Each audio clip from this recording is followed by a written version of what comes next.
1-1. Άλλο παίκτης του αγώνα, άλλο MVP. MVP του Final Four ο Σπανούλης, κύριε. Χάσατε, κύριε Φίλιππε. Άλλο MVP του παιχνιδιού. MVP είναι όλο.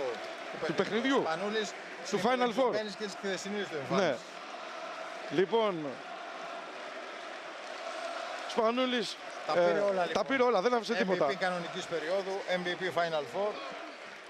Δεν έχει χάσει ποτέ παιχνίδι σε Final Four, σημειωτών ο Σπανούλης. 6 τις έφτασε νίκες. Και το καλοκαίρι θα έχει να διαπραγματευτεί και το επόμενο συμβόλαιο.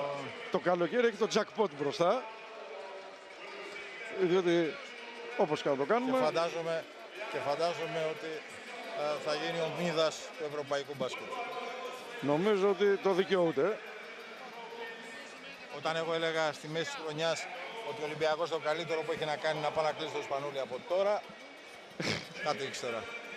Ο Ολυμπιακός δεν έχει κλείσει ποτέ όμως επί αδελφών Αγγελόπουλου ποτέ και κανέναν παίχτη μεσούσης περίοδου.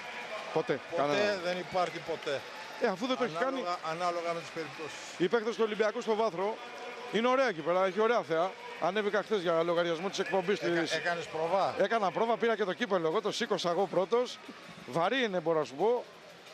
Αλλά πολύ ωραίο είναι το κύπελο, όσο βαρύ κι αν είναι, όταν το παίρνουν Έλληνες, όταν το παίρνουν ελληνικές ομάδες. Εδώ είναι τα μικρά κύπελα, τα αναμνηστικά. Τα κυπελάκια, μέχρι να έρθει το βαρύ. Τρίτη φορά συνεχόμενη σε ελληνικά χέρια. Ένατη φορά στην ιστορία.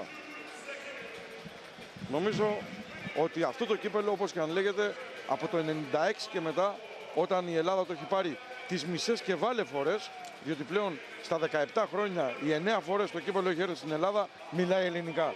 Έχει και στην Νούγια ελληνική σημαία από κάτω.